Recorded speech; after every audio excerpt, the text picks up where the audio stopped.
halved, boned, skin on, salt and pepper to taste. 1 16-ounce can of sauerkraut, very well drained.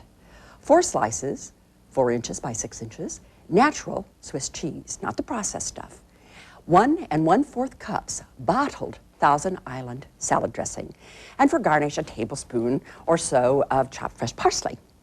Now, the first thing you do is wash the chicken very well and place it in a greased 9 by 13-inch baking dish.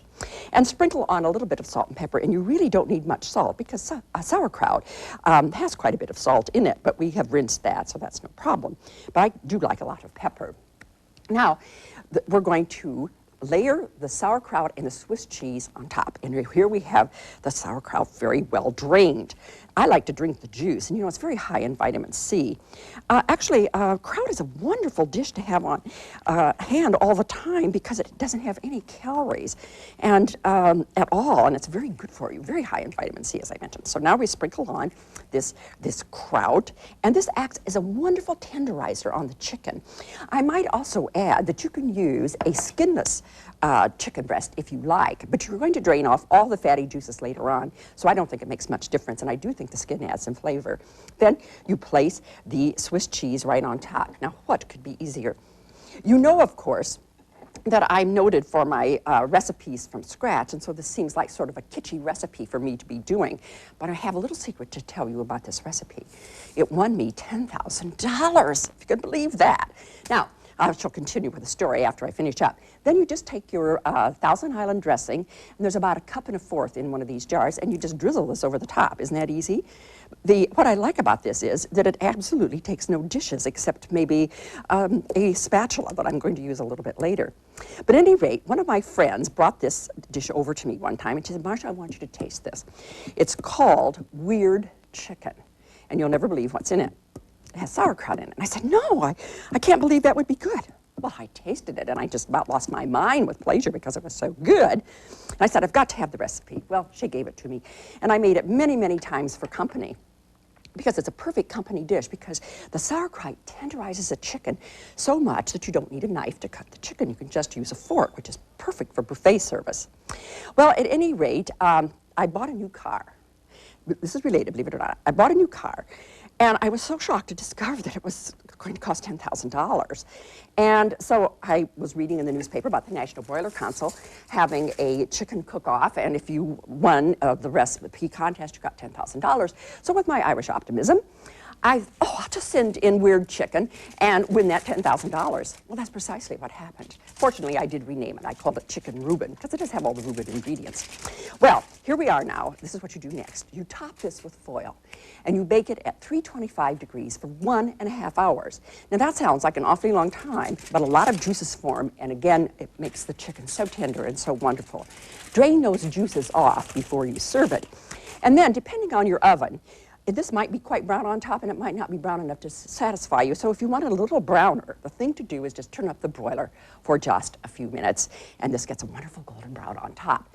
Now, I like to serve this with saffron rice and a tossed green salad with a touch of fruit and that wonderful poppy seed dressing from the Amish cookbook. Look at how attractive this is. You know, a lot of people can't even taste the kraut. It just becomes almost like onions. But the kraut is still there, very wonderful. Top it with parsley. It's a very novel dish, and everyone will want the recipe. Traditionally, sauerkraut was made in crocks, and it was a very aromatic process, to put it politely. When people walked in the house, they could tell you we're making kraut in the basement. We're so lucky today that we have commercial food processors and producers that make sauerkraut that tasted and does taste just like homemade. It's a lot easier to buy it off the shelf in the grocery or get a fresh pack at the deli counter than making your own, believe me. We visited a kraut processing plant in Fremont, Ohio. It was the peak of the season, and we learned a lot. The most likely place to begin our story of 20th century sauerkraut is in the field. Here in the Midwest, small cabbage plants inserted in the soil in the spring develop into large heads by late summer. Have you ever seen 100,000 cabbages together before? It's an impressive sight.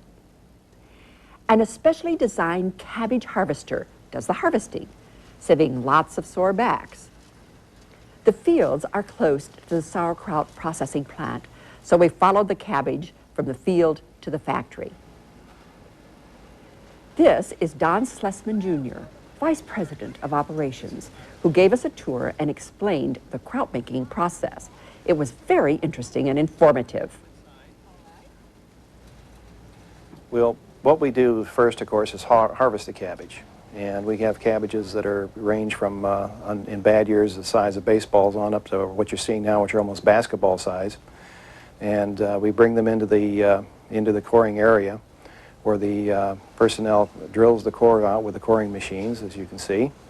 And then they go past inspectors and people with trimming knives, and we trim off anything that we don't want in the product. Of course, we have to make sure that the people that are doing the trimming understand this and that they at least like cabbage. Well, I think you told me, and I found this astounding, that you reject at least 1/3 of the cabbage. That's right. Our average rejection, our waste percentage is about 35%.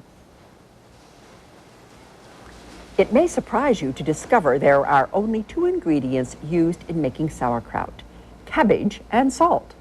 But their combination works, if you will forgive the pun. This is Don Schlesman Sr., who founded the company nearly 75 years ago. It has developed into the largest producer of kraut in the U.S. He told us the next step was adding the salt. This begins the fermentation of the cabbage, which develops into the kraut, a low-calorie, low-cost, nutritious vegetable that is used in every way known to cooks and gourmets. The cabbage and salt mixture is conveyed to huge vats for fermentation.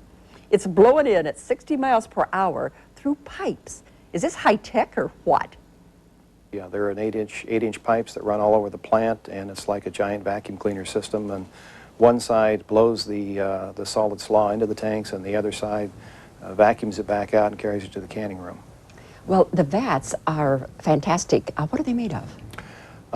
Most of them now are made out of concrete. We still have some that are made out of cypress wood, but they're being replaced bit by bit as they get older with concrete ones that are then fiberglass lined, so they're like a teacup on the inside. Aha, so that way there'd be no interaction of the kraut itself, or the acid in the kraut, with the container that it's steeping in. And then how long do you let the kraut work? That's what we call it at home. What do you call it here? Well, we call it the same thing.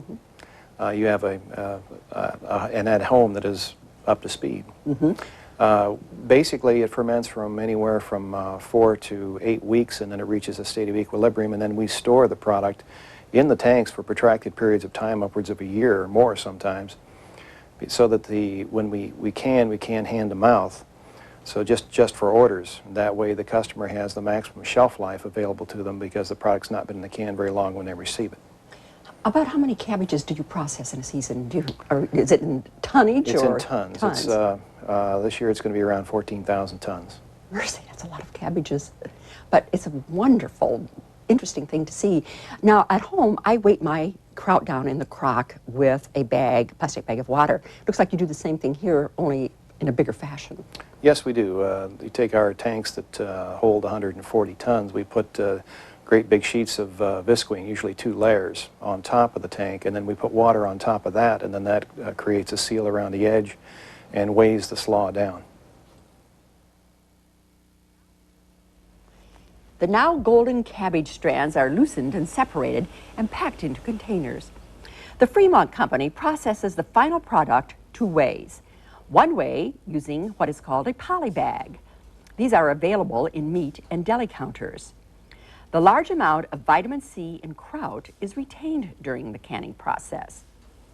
The second way is canning the warm, blanched kraut. This requires hands-on work as well as complicated machinery. The excess juices are pressed out. Incidentally, the juice is also canned here at the factory and is excellent combined with tomato or V8 juice for a refreshing drink. The cans are cooled, then labeled later. After labeling, the cans are moved to a cool storage spot, stacked in precision form, to wait to be trucked to your local grocery and then to your dinner table.